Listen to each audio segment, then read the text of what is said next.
Well, good afternoon, early evening to all of you. I'm pleased to welcome you to this special interview with our mayor. Mayor Adam McElvain is joining us today.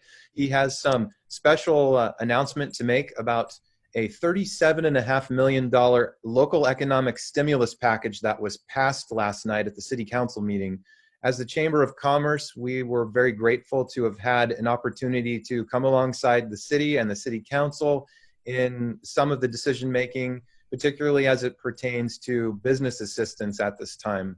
I think this is in the category of every little bit helps, and to have $37.5 million in this total package come from our local government is pretty substantial and unprecedented. So with that, let me introduce to you our mayor, the mayor of Reading, Adam McElvain. How's it going, Adam? Doing well, no complaints, all things considered. So yeah, just happy to be here. Well, good. You're doing a wonderful job during these challenging times. And I think that before I give you a chance to go through this package in its totality, at least in a summary type of way, I've got to give you credit because this whole discussion, I believe, started with your recommendation before COVID-19 that there be a rate holiday from Reading Electric Utility to the ratepayers, and that resulted in a $50 credit for all ratepayers. So thank you for your foresight, and I think had you not come up with that, we probably wouldn't be sitting here today talking about this bigger stimulus package. Well, thank you, Jake. And, I definitely want to thank the Chamber for the support on this issue because it's so valuable. And I think the timing is also very critical. So we certainly appreciate your support. Some of the things I wanted to say about what we approved is, we're in unprecedented times and the city is dealing with essentially two major issues at the same time. We have the pandemic, and we want to make sure that we're doing everything that we can to keep our citizens healthy and safe. But on the other side, we also have the economy and the significant changes that we're seeing there, definitely in the negative. So the city, I don't want to make the mistake of anyone thinking that the city can fix the problem that we're seeing today, but we can certainly be a part of the solution, and we can be proactive. And we can encourage our businesses to keep pushing through this to get to the other side. And so all of that's critical for our entire city, for City Hall, for our quality of life. So it's all very important. And it's great to see the Chamber coming together to be a part of this. And that's really what's going to win the day is a combined proactive solution of a lot of groups working together, things getting solved. I've heard a lot of great stories about how landlords are helping tenants to get through this hump. And I think you're seeing stuff like that occur all throughout the private sector. And it's one of the benefits of living in a city our size, because I'd imagine in the bigger cities you may not have a landlord or a tenant that's willing to work with the other. And so it's nice to see our city come together to help solve this problem. And I think obviously this has been talked about, but the car fire was kind of a precursor to show us what we're capable of when we face adversity and uncertainty. And so I think that Reading is ready to take this on, and I think the city's been doing a wonderful job, and our business community has been such a big part of that. So wanted to go into a few of the details of the plan that we passed last night. And then I'd be happy to take questions from anyone on some of the details and what this means for the people and businesses of Reading. And what's interesting is there is something for everybody in this response plan. And everybody's going to see credit on their bill, every customer. And there's going to be more emphasis on the folks in our city that are the most poor. And then there's also going to be a lot of influence on small businesses and some of our other businesses that have been impacted. So yes, that's great information right there. So the things that we'd done before last night was we suspended the fees if your dog gets or your pet is at Haven Humane. You do not have to pay to get your pet back. We suspended late fees on electric bills. We suspended shutoffs. Obviously, we don't want anyone having to worry about their power being shut off in the middle of this crisis. We suspended late fees on our utility bills. So if you're not able to make that payment, there will be no late fee incurred, and that's temporary. And then we did do a $50 distribution already from our cap and trade funds. So last night was a much bigger package that was approved unanimously by the city council. And I certainly want to thank the council for their support of this. I want to thank city staff for putting this plan together with some haste so that we could get it approved and we could start providing direct relief to businesses and residents now when they really, really need it. So the first one is the deferral of transient occupancy tax, and that is through our hotels. As everyone can imagine, the hotel industry is probably one of the most impacted right now, along with restaurants and movie theaters and things that rely on a large amount of consumers to come in. And so what we've allowed for hotels is that they can defer remitting that transient occupancy tax and then have that deferral amortized over future payments. So that's something to help out our hotels. We modified our existing CARES program, and this is our local CARES program, not the federal one. So there is some confusion because the CARES program just came out at the federal level. We've had our CARES program for many, many years, so ours was first. But so this is speaking specifically to the program that we have at the city. And what this is an additional $300 credit for everyone that's already qualified for our low-income assistance at the city. So this is going to help our most vulnerable. We also created another fund that will allow that program to grow because we are expecting more people over the next month or two to qualify for that program, which would also make them eligible for this credit. So the CARES program is directly targeted at our most vulnerable and those the most in need. One of the things, and this is something I think that's great, the modifying of our existing utility amortization program.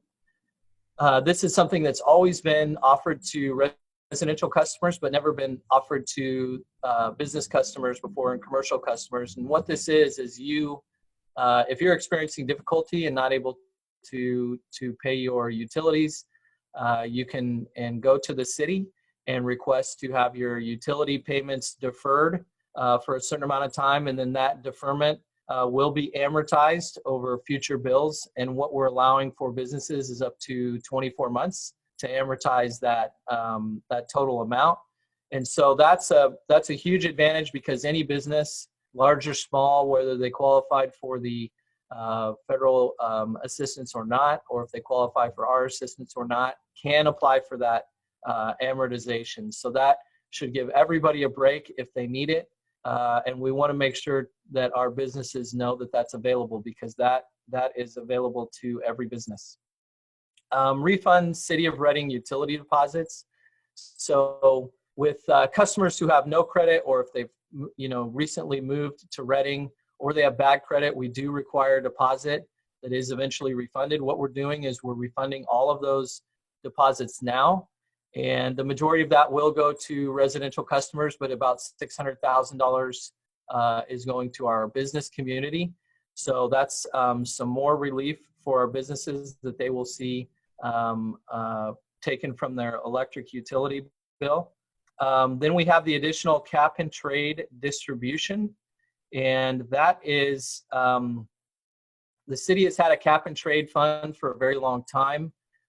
There have been multiple cities, and PG&E and SoCal Edison, the private utility companies in the state, have actually refunded all of that money through equal distribution to all their customers. So RU had this money for quite a while, and the programs that we had committed the money to are defunct. So we are able to do a distribution. So we're taking the $9 million remaining in that account and doing an equal distribution to all of our customers, which is required by law. So that will be an additional $200 credit that every residential and business customer will see in Reading starting actually today. So all of these programs have gone into effect today. We have the utility grant program for small businesses. And that is something, and Jake, you may want to talk on this one as well, but that's something where we're going to have specific eligibility for small businesses that have been impacted. And Jake, I know you've been a part of that, so maybe you could share a little bit more on what you're thinking with the eligibility criteria and Sure. how that would work. Well, I agree with what we've discussed with Barry Tippin about this, which is there are businesses that, for whatever reason, have not been able to utilize the federal aid that's available right now.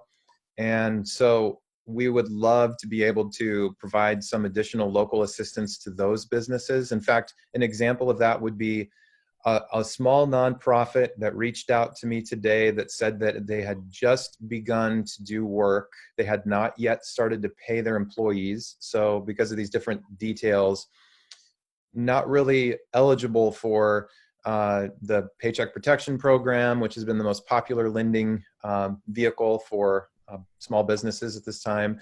The SBA programs weren't really the best fit either. The other ones like the Economic Injury Disaster Loan and so on.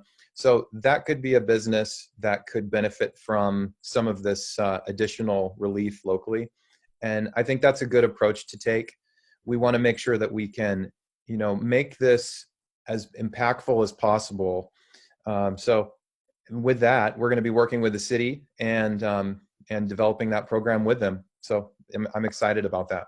Right, and to me, that's one of the most exciting, because that's going to specifically contour to local needs, and that's really where I think this recovery, economic response program is really going to benefit locally, is because we can tailor the resources to our local needs. And when we see the relief from the state and federal governments, it's more of a broad stroke. And so having this, these local grants that are made available to the eligible businesses here, I think will have a significant impact on keeping as many businesses afloat as possible. So I am anxious to see what that eligibility program looks like, and we're hoping to have that here in a couple weeks so that we can start rolling out those that relief for specific small businesses in Reading. And certainly what you mentioned earlier, those industries that have been hardest hit also come to mind. Those that rely on, the customer base to be able to come out and gather, and as an example, so restaurants, the hospitality industry, the Cascade Theater comes to mind, and places like that. So we're going to be very thoughtful about it. No, that's exciting. So then we get to the last one here, and that's the local economic stimulus package. That's $20 million, and roughly half of that, $10 million, is money that our electric utility already has in the form of greenhouse gas credits. And so we're going to use that money right now. I believe it's $9.5 million. And we're going to put out multiple small projects that we need done at the city to help energy efficiency, capital improvement projects. And we're going to try and package these projects into smaller projects to give our local businesses the best advantage at winning those contracts. And we believe that probably 90% or more will go to our local businesses. And the reason it says 20 million is because we're looking at the possibility of bringing that back in September. And based on the cost savings that we'll see from the energy efficiency measures taken, we believe there's a possibility that we could bond for $10 million more to do more projects, and then have that bond paid off by the energy savings that we see from the previous projects. So very excited about that, because we gave that information to the EDC, and they equated it to 330 full-time jobs and 30 million in economic stimulus for the local economy. And they were using a 1.5 time multiplier, which is pretty conservative on that estimate. So anything that we can do to help the local businesses in the midterm, now we're looking at more long-term planning. But these first two steps here are right now, what can we do right now to have an impact and to provide relief? what can we do in the midterm to stimulate the economy, so over the next couple of months, and then what does the long term look like as well. So, it's always been my position since this started. Actually, 1 week after the governor ordered the shutdown, I met with the vice mayor and I said, hey, we need to put together a business task force so that we can hear from the businesses in the community and get real-time information, from people on the street, what they're experiencing, so that we are completely in touch with that experience and that we can adapt and help the businesses get through this. So we've had a few of those meetings. They've been incredibly insightful for city leadership. Really appreciate everybody who's participating. And Jake, I know you've been a part of that as well. And so we're going to continue to do that. And I think it's very important. But I recognized early on that we would probably get through the pandemic and that issue faster than we would get through what's our business community is going to experience. So all of this is very important, and again, very, very pleased that the council supported it and that city staff was able to put together such an excellent package to offer to the public. And again, this is, City of Reading's never done anything like this in the history of the city. We pulled from multiple rainy day accounts because it's pouring right now. And so we want to be a partner with our businesses because our business community's success is our success. So we want to help as many businesses get through this, and a lot of it too is I'm a small business owner, so I've been going through a lot of the same things as other business owners. Our employees are working from home. Luckily, we're a business that can accomplish a lot over computers. So our employees are at home. We did work through some of the applying for some of the relief. And so I've been experiencing a lot of the same things that other business owners have been experiencing. And, really the first thing when a business decides that they're going to close or they're not going to reopen is their will. It's a psychological decision. And so anything that we can do to encourage our businesses and say, hey, keep fighting through this, we're going to do what we can to help you, I think is really, really important. And I think means a lot to business owners that they know that their city is here to stand with them through this crisis. I think that's very well said. Grateful for that presentation that you just gave and summarizing what was decided last night. And we have quite a few people with us right now on this Zoom call, which is wonderful. So I'm gonna throw it out to the audience and allow them to ask questions of Mayor McElvain at this time that you may have related to this or other topics on your mind.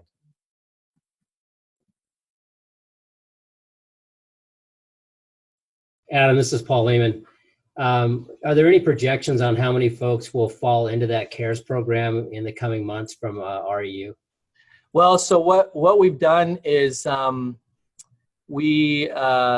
credit was applied today to, I believe, 4,080 accounts.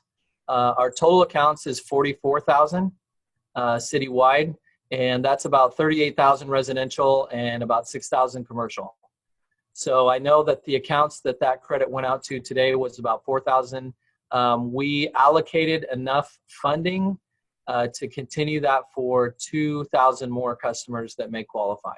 So what we're anticipating right now is the possibility of potentially a 50% increase in people that qualify for that program. We don't know if that's what it's going to be, but that's what we've accounted for so far. I think a good note to add as well is it was very smartly done on behalf of the council and staff to draw these funds from not operations necessarily of the utility that would put the utility at risk, but instead to spend money from designated funds. I think that's a really good point to make. You utilized cap and trade funds, you utilized the green credits. What did you say before? And then greenhouse gas credits. Yes. Greenhouse gas credits, and then also the CARES program, which is money that must be used to support that certain class of ratepayer. So I think all of that is good to note too. From a business standpoint, REU is running very much as a business. Right. And so, yeah, so to put these programs in place, we're not impacting the REU budget at all, or at least minimally. But we are anticipating that we will see bad debt in the coming months, and what, how much bad debt will we see, and how will that accumulate? There is kind of a more scary situation statewide where, there's a state mandate that you can't turn people's power off through the pandemic. And so what happens if we go for a full year and say we have 20 or 30% of our electric customers not paying their bill? That could create quite a devastating situation for the electric utility. So we are paying very close attention right now. I think we had, before the pandemic, we had 7 or 8% of customers for non-payment. So this was pre-pandemic. That number has ticked up now to 10 to 11% for non-payment. So we are definitely seeing a change in that. So we're going to pay attention to that. As far as the electric utility's overall health, we've only seen a 2% drop in rate revenue, which is very minimal. The budget is still sound through June 30th. We've seen a reduction in commercial usage, but at the same time, we've seen an increase in residential usage. So it's almost balanced out based on the customers that we have. But yeah, I did want to emphasize that what Jake said, and that's very important, is that this is not affecting the health of the electric utility by doing this response package. And it also is very important to note that it's not affecting public safety. So none of this money is coming from public safety. It's not affecting the general fund. And so we're in good shape on that. And I think that's always important to know, because sometimes people have a little bit of trouble making that disparity between the general fund and the electric utility. So no effect on public safety. Is my math correct in this? So I heard from REU Director Dan Beans that the average deposit refund for a business account is about $800. So if that's accurate, then not only that, but the business will also receive a $200 credit, just like everyone will. So that's $1,000. And then their residential account will get credited $200. So that's essentially a quick $1,200 bump right there. Does that sound about right? Yeah, that's true. And so you're right. If somebody owned a business in Reading, that's approximately what they're going to see in relief. And at the same time, with that $200 also adds to our low income. So low income folks will see a total of $500 in relief. And then any residential customers that had a deposit will get that deposit refunded as well. It's pretty exciting to think that $1,200 is actually the equivalent of what the federal stimulus check is for an individual. So to have that essentially doubled by the local stimulus in that way, I think really speaks to the impact that this could have on people. So other questions from the audience? We have a thank you from Tricia to everyone. Thank you to Mayor and City Council for being proactive for our residents. One of the few cities I see in my territory that are making a mark for its residents.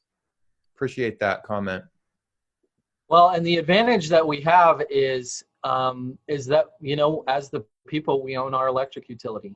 And the utility has been very well run. We've had several great years in a row, which is why I initially called for the distribution a couple months ago. But yeah, it's a huge benefit to our city to own the electric utility. As you saw a few months ago, it was a big deal because we didn't have to do power shutoffs when PG&E territory had to do power shutoffs. That was one of the criteria for the federal hospital that was put up at the Civic. Is they wanted to be close to the hospitals in Reading, but at the same time they wanted to be somewhere where they knew their power wasn't going to be shut off. Mm-hmm. So having our electric utility has proved over and over to be very beneficial. to the residents. And this is just another example, because, you know, again, as a business owner, I know that the electric bill isn't at the top of everybody's list, but it's a fixed cost. And if we can, if we can work with a lot of these businesses who've been impacted and just, remove that from their bottom line for the next 90 days, one less thing that they have to worry about, I think it will be very helpful. Adam, it's Paul again, and not necessarily a question, but just to plant a seed. And I don't know if it's even would be logistically possible, but you've got 2.2 million slated for reductions in the billing from REU. If there was any way, I would imagine that there's a certain slice of the population that is not in want at this time. If there's any way to provide them the opportunity to either forego that reduction or gift it to a certain charity or what have you, that would be nice to see as an option to make it easy for them to do that. So what we did, and I totally hear you on that. We're thinking along the same lines with that particular fund. The only legal option for us is to make equal distributions to all customers. So we can't favor one customer over the other as far as how we distribute that cash. So what we've done is, in your electric utility bill this month, you'll see a breakdown of these programs and relief that we've provided, and explanations of those. And then the last paragraph is, if you're not in need of this, please consider shopping local, spending this local, or giving to a local charity. So we did put that in the messaging as this goes out to people, because we feel the same way. And yeah, with that particular account, obviously, if we could do a more targeted distribution, we would. But it's one of those that by law, we have to do an equal distribution to every customer at the same time. So that's kind of how that worked out. It's great that it gets a mention. That's super. Yep. I want to mention that Aaron from the Chamber applauds the collaboration and thanks you for your leadership, Mayor McElvain. Great. Thanks, Aaron. Most definitely. Really appreciate it. Yeah, it's again, this is we're in an unprecedented time, and everybody is struggling. It's definitely a struggle for everyone, and I think it's good for the city to be proactive. This is probably just going to be a one-time thing. I don't know if we could pull off something like this again, and we don't. We definitely want to encourage people to get back to work. Once they have the opportunity to do that. So that's the softball for me, because I was just appointed to an advisory committee on the county level to represent the business community to plan for the reopening of business in the county. We're going to be creating a subcommittee of business people so that I can take the information learned there to the smaller committee. So my question to you as a business person, Adam, what would you like to see the approach be in Shasta County for the reopening of business? Let us open as soon as we can. As soon as it makes sense from a public health standpoint. We've got to get back to work. It's again, I'm fortunate that the business that I have is able to continue to operate under the shutdown. I know a lot aren't, and I'd imagine that many of our local business owners are looking at their books right now, and they probably have a drop dead date of when they won't be able to recover. And so I know that's scary for me. I think that's scary for a lot of business owners. And, a lot of business owners put their life savings into their business, and they've got everything that every resource they have put into it. So it's really important. I think that we can get back to work and get businesses open as soon as the public health department will allow. That's a good answer. I would agree with you on those points. Any other questions at this time from our group? Well, hearing none, I am going to, just let you know again how grateful we are for your open ear to the business community, the fact that you've taken, again, 35 to 40 minutes of your time to spend with us and devote to this. Very, very appreciative. This will be remaining on Chamber social media. So if you were not able to ask your question during this presentation, please leave a question or a comment in the comment section, and we will answer those. And if it's directed at our mayor, we'll make sure that that Mayor McElvain gets that information as well. And you can always tag him in your question, and he'll see that as well, because he's a very tech-savvy mayor. So on behalf of all of us at the Chamber, thanks again, Mayor McElvain, for joining us today, and to all of our Chamber members for taking the time to be with us as well. Have a great evening. Yes, thank you, guys. Great to see everyone. Goodbye. Thank you, Adam. Bye. Okay. Thanks, Jake.